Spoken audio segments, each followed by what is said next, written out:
Bonjour, dans l'épisode d'aujourd'hui, je te partage un rituel sans prise de tête et qui illumine mes journées, mais allège aussi mes pensées. Un rituel pour la joie. Installe-toi confortablement, prends quelques respirations profondes et prépare-toi à plonger dans ce cocon de bien-être que nous allons créer ensemble. On se retrouve juste après l'introduction. Bienvenue sur Tout est déjà là, le podcast qui accompagne ton éveil et te donne des clés pour une vie plus consciente. Je suis ton hôte, Anne-Gaëlle Guillot, guide de yoga depuis plus de 10 ans, mais aussi tisseuse et tarologue depuis bien plus longtemps. Ce podcast, je l'ai imaginé tel que j'aurais aimé le rencontrer lorsque j'ai initié mon cheminement vers ma spiritualité il y a plus de 20 ans. Dans ce podcast, tu découvriras mes partages d'expériences, mes questionnements, des épisodes de pratique, mais aussi des interviews de personnes inspirantes qui ont un jour croisé ma route. Mon intention est de te guider et de t'offrir des pistes de réflexion et d'action pour t'aider toi aussi à te reconnecter à ton pouvoir personnel, car tout est déjà en toi.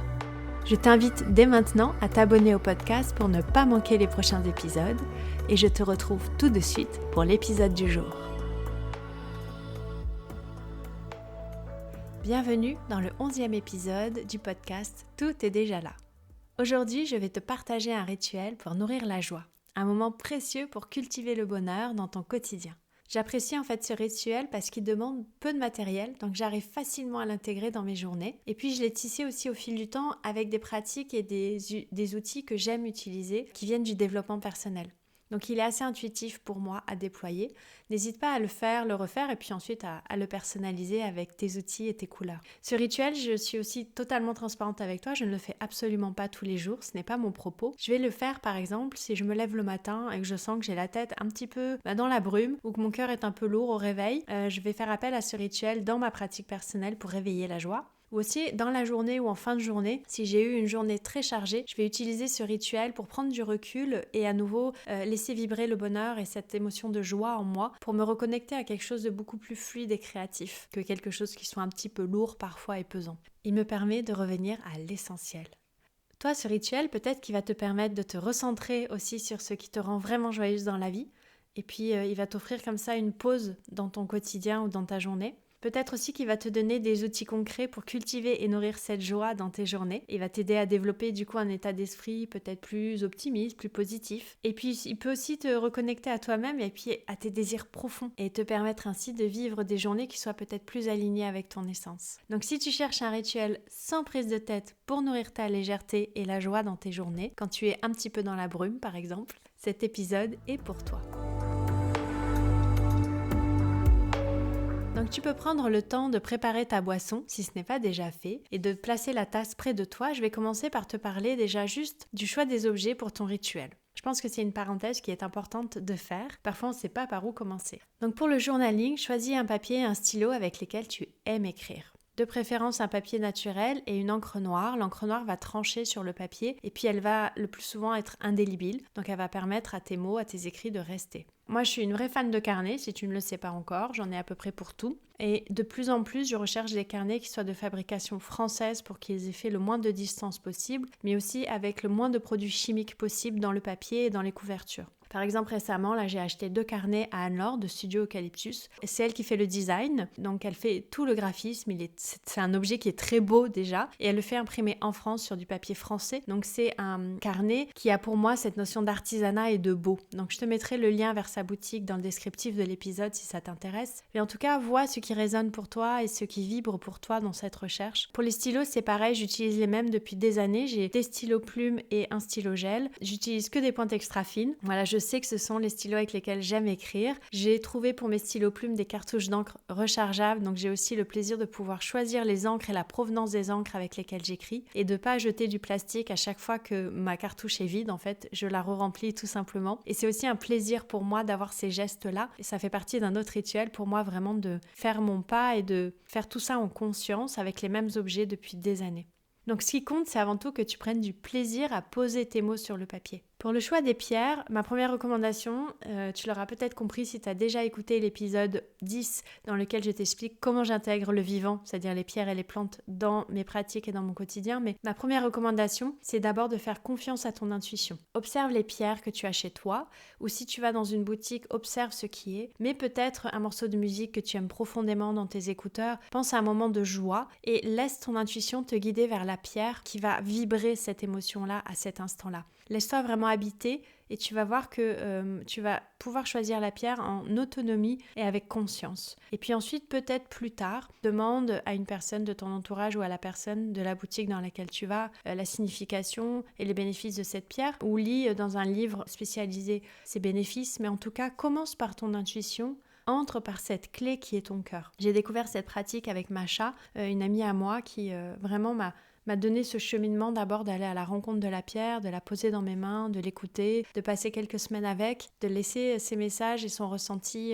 vibrer en moi avant de faire des recherches sur ce que d'autres pourraient y penser. Et ça m'a notamment permis d'expliquer pourquoi, par exemple, sur certaines pierres, il est dit certaines choses, mais je les ressens pas ainsi. C'est tout simplement parce que dans mon cheminement, elles sont pas dans cette vibration-là. Je donne souvent l'exemple du quartz rose. Il est souvent donné comme régulateur d'émotions et gestion des émotions. Pour moi, le quartz rose, c'est le baume qu'on met sur nos plaies au niveau de notre amour maternel, au niveau de notre cœur, et qui va cheminer avec nous pour nous aider à cicatriser. Pour moi, il n'y a pas cette notion de gestion des émotions dans le quartz rose. Donc voilà, chemine avec la pierre. Observe, laisse-toi regarder les pierres, laisse-toi les ressentir, les prendre en main, en étant habité vraiment par la joie. Donc encore une fois, tu peux écouter un morceau de musique qui te met en joie, tu peux penser à une personne qui te met en joie et vois comment la pierre réagit dans ta main et choisis ton compagnon ainsi. Pour l'oracle, c'est le même conseil, suis ton intuition. Observe aussi peut-être les univers qui te parlent, il existe plein d'oracles aujourd'hui. Choisis ton oracle en fonction de cet univers graphique, des auteurs, de ce dont tu as besoin. Il y a des oracles qui vont avoir un livret, il y en a qui en ont pas. Vraiment, suis ton intuition et n'hésite pas aussi à chercher vers les oracles auto-édités parce qu'ils sont vraiment habités par leurs auteurs. Et surtout, quand tu achètes un oracle auto-édité, l'argent va directement à l'auteur. Il passe pas par des intermédiaires. Donc c'est toujours aussi intéressant si tu veux nourrir l'artisanat et le beau, et si les oracles te parlent, d'en avoir le moins possible et d'en avoir le plus possible des pièces qui soient faites en conscience. Typiquement, moi aujourd'hui, j'utilise plus que 2 oracles et un tarot. Un oracle sur les plantes, un oracle qui est très abstrait et qui parle de concepts qui me font vraiment vibrer, et puis mon tarot Rider's Waite que mon conjoint m'a offert il y a plusieurs années. Et c'est vraiment des jeux que j'utilise quotidiennement. Et puis j'en ai 2 ou 3 satellites que j'ai aussi depuis des années, vers lesquels je me tourne quand j'ai des besoins vraiment précis. Et ensuite pour les autres, personnellement, je les ai donnés ou je les ai offerts ou je les ai vendus parce que j'avais beaucoup trop d'oracles. Donc quoi qu'il en soit, t'as pas besoin d'en avoir plusieurs, que ce soit les oracles ou les pierres. Fais preuve de discernement sans te laisser embarquer dans la surconsommation. Et ça va te permettre aussi d'utiliser les mêmes objets et de les charger de tes intentions et de tes énergies, de tes envies. Moi personnellement, j'aime utiliser toujours les mêmes oracles parce qu'ils me suivent dans mon cheminement depuis plusieurs années. Je me familiarise de plus en plus avec leurs symboliques, leurs imageries, et du coup les messages sont de plus en plus clairs pour moi lorsque je les utilise. Donc c'est aussi un choix de compagnon. N'hésite pas aussi à me dire pour toi quels sont tes objets rituels, quels sont tes objets de pratique. Tu peux me le dire en commentaire sous l'épisode ou sur Instagram. Donc on va passer au rituel. Avant de passer au rituel, assure-toi d'avoir tout ce dont tu as besoin devant toi, à portée de main, dans un espace dans lequel tu te sentes bien. Enlève tous les objets qui pourraient interférer avec ton moment à toi, par exemple ton téléphone. Donc tu vas avoir besoin d'un carnet dans lequel tu vas noter le rituel, tes pensées, les mots. Ça peut être aussi une belle feuille de papier que tu aimes. Tu vas avoir besoin d'un oracle avec lequel tu es en confiance, d'une pierre qui t'inspire. Si tu ne sais pas laquelle, encore une fois, tu peux écouter mon épisode précédent, l'épisode 10, où tu peux aussi écouter l'interview d'Ingrid Thieblemont dans l'épisode 9, dans lequel on parle de minéraux aussi et du choix des pierres. Et puis, prépare-toi une boisson chaude que tu aimes. Un thé, un latte, un cacao, un thé. Voilà, tu peux faire pause sur l'épisode pour réunir tous ces objets si ce n'est pas déjà fait. Et puis n'hésite pas aussi à allumer un encens que tu aimes, à mettre une musique qui te porte dans la joie. Par exemple, je ne sais pas si tu connais Jon Batiste, mais moi je sais que c'est un artiste que je mets souvent parce qu'il me met une patate de dingue. Donc n'hésite pas aussi à faire tes recherches, à demander autour de toi. Et on se retrouve tout de suite pour le rituel. Voilà, donc normalement, là, tu as réuni tous tes objets devant toi dans un espace dans lequel tu te sens bien. Tu as peut-être rajouté quelques objets qui symbolisent la joie pour toi, une huile essentielle, peut-être une bougie qui est allumée près de toi. Donc, prends le temps de t'asseoir sur une chaise ou sur un coussin de méditation. On va rester un petit moment en assise, donc il faut que tu sois confortable. Et puis, viens te centrer, te reconnecter avec ton intention. L'intention, aujourd'hui, à cet instant, c'est de te reconnecter à la joie. Je me reconnecte à la joie. Donc parfois, si je suis un peu triste ou préoccupée ou prise dans mes pensées, pour m'aider à retrouver le chemin vers le bonheur, je pense à une histoire que l'on m'a racontée qui est issue de la tradition du yoga. On m'a dit un jour que la déesse Ananda résidait dans le cœur de chaque être vivant. Ananda, elle incarne la joie et le bonheur. Et en fait, en cultivant l'amour, la compassion, la gratitude, on peut réveiller sa présence joyeuse dans nos cœurs et vivre dans un état de félicité éternelle. J'adore cette histoire. Donc pour qu'Ananda s'éveille dans ton cœur aujourd'hui, à cet instant, je te propose de fermer les yeux et de venir respirer naturellement mais en conscience. Viens observer l'air qui passe dans tes narines, la durée de l'inspire, de l'expire, le support sur lequel tu es assise.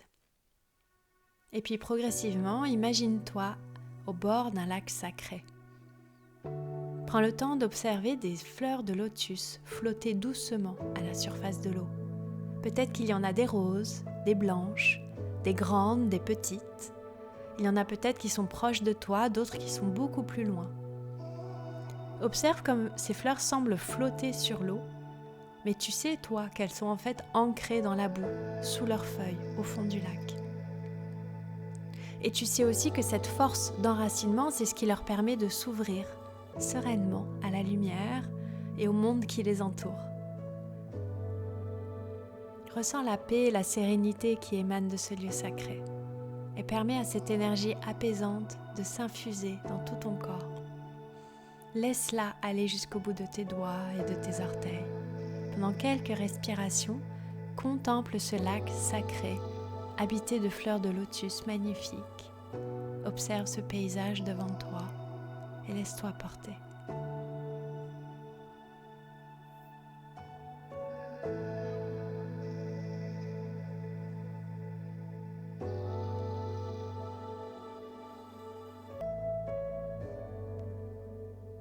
Et en restant imprégné de l'image des lotus, prends ton oracle et mélange-le en te concentrant sur la question suivante.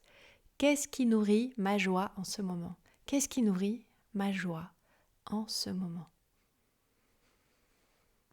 Lorsque tu as fini de battre tes cartes en t'imprégnant de ta question, lentement tire une carte et retourne-la. Vraiment, laisse-toi envelopper par son message. Cette carte, c'est un guide, une invitation à explorer ce qui te rend joyeuse, joyeux dans ta vie en ce moment. Prends le temps de méditer sur les symboles, sur les chiffres, les mots, les couleurs qui sont sur la carte. Et peut-être réfléchis déjà à la manière dont tu peux intégrer cette énergie joyeuse dans ta journée. Est-ce que c'est en remettant en place une activité qui te fait du bien et qui te met du baume au cœur ? Qu'est-ce que la carte t'indique que tu peux mettre en action ou en ressenti dès maintenant pour amener plus de joie, plus de bonheur dans ta journée ?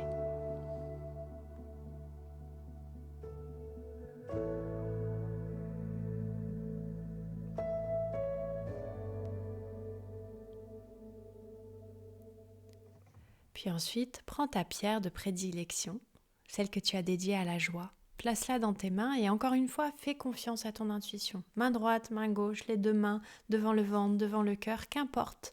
Suis ton intuition. Mais laisse sa vibration joyeuse se diffuser en toi.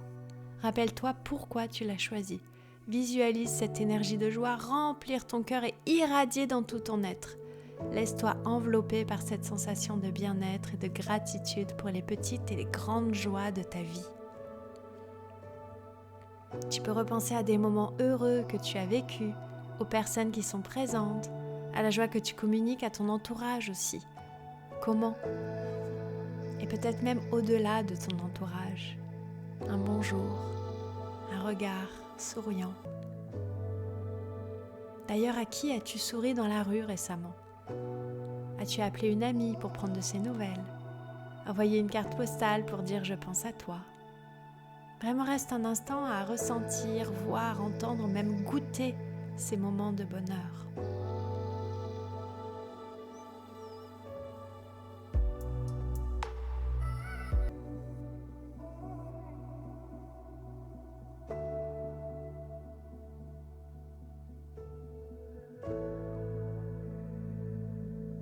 présent, dépose ta pierre près de la carte d'oracle que tu as tirée et prends ton journal.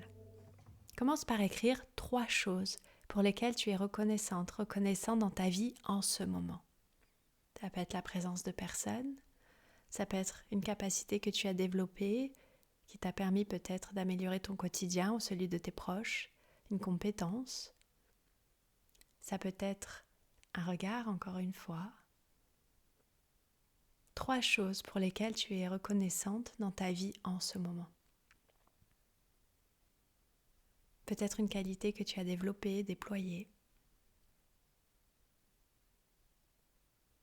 Peut-être aussi juste cette conscience que chaque matin, tu es en vie et tu respires.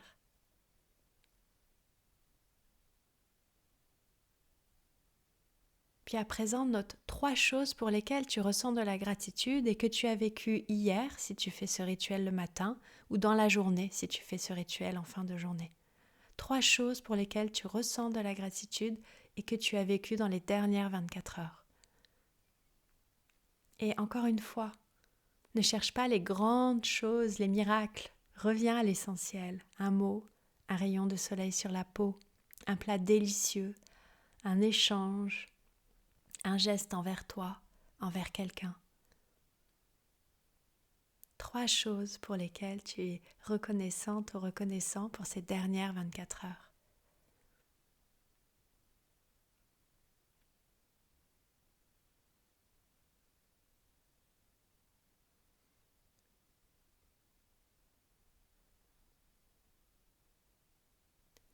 Puis visualise un moment de pur bonheur et de joie intense que tu aimerais vivre. Ouvre tes 5 sens. Dans quel lieu est-ce que cela se passe? Quels sons sont présents? Quel impact pour toi, mais aussi pour les personnes présentes autour de toi? Et au-delà, laisse-toi imprégner par cette vision et ressens les émotions positives qu'elle évoque en toi. Encore une fois, passe par tes 5 sens. Un moment de pur bonheur et de joie intense que tu aimerais vivre prochainement. Laisse-le se déployer en toi. Visualise-le, mais ressens-le. Prends à la fois le temps d'être dans ce moment, de voir tout ce qui est en jeu, vraiment en jeu, J-E-U, dans ce moment. Et observe aussi ce que tu ressens en vivant ce moment et ce que ressentent les personnes près de toi.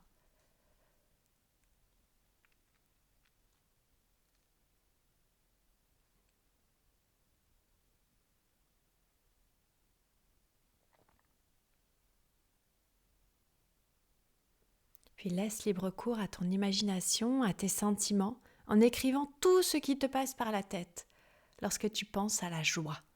Tout ce qui te vient à l'esprit. Écris ce que tu associes à la joie, les expériences que tu aimerais vivre, la manière dont tu peux la cultiver au quotidien dans ta vie, tout ce qui te passe là maintenant par la tête, mets-le sur le papier. Ça peut être des mots, des dessins, des croquis. Laisse venir tout ce qui te passe par la tête.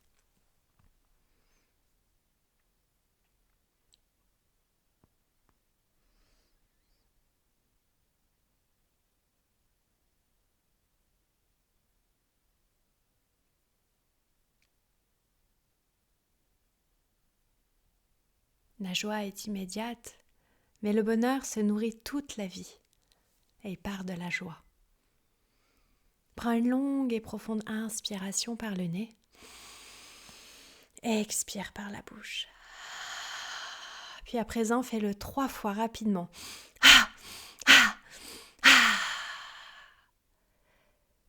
Puis mets une musique entraînante que tu aimes et bouge ton corps, bouge-le. Qu'importe le rythme, qu'importe la forme, ne te soucie pas de danser, mais bouge, bouge, bouge, bouge. Tout ce que tu as visualisé, tout ce que tu as ressenti maintenant, laisse-le infuser ton corps, laisse-le bouger dans ton corps, laisse ton corps incarner la joie et le bonheur. Bouge, bouge, bouge, sautille sur place, secoue la tête, secoue les bras, fais tout ce que tu as à faire et tu pourras le faire juste après cet épisode plus longuement, mais vraiment, laisse ton corps être secoué par cette joie, laisse la joie être amenée dans chacun des recoins de ton corps et de ton être pour pouvoir vraiment l'incarner, pour ne pas rester dans le mental, mais pour être aussi dans chaque vibration de ton corps. Peut-être que tu peux crier, chanter, laisse faire, laisse la joie t'habiter pleinement et le bonheur suivre.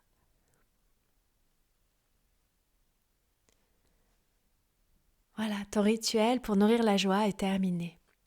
Pour le clôturer, j'aime prendre un temps tranquillement pour terminer ma tasse de boisson chaude en regardant le jardin, en regardant le ciel ou en contemplant la carte d'oracle que j'ai tirée. C'est un moment pour digérer avant de repartir pour le reste de ma journée, pour sentir mon corps pétiller et mon être en joie. Prends un moment pour remercier ton intuition, le lieu dans lequel tu te trouves et les objets qui t'ont accompagné, c'est important, crois-moi. Et remercie-toi toi-même pour ce temps précieux de connexion et de bien-être que tu t'es offert. Merci infiniment pour ton écoute. Je le sais, le temps est précieux et ça me touche que tu sois là. J'espère que cet épisode a contribué à te mettre en joie. N'hésite pas à faire et refaire ce rituel et surtout à le personnaliser pour qu'il te ressemble et qu'il soit encore plus fluide et facile à intégrer dans ta journée. Puis dis-moi tout en commentaire ici ou sur Instagram. Si tu as aimé cet épisode, je t'invite à me laisser 5 étoiles et un mot doux sur ta plateforme d'écoute préférée. Pour savoir comment faire, je t'ai préparé un tuto que tu peux retrouver dans les notes de l'épisode. On se retrouve le jeudi 23 mai pour une interview très yin-yang avec Coralie, praticienne de shiatsu et guide de yin yoga. À bientôt.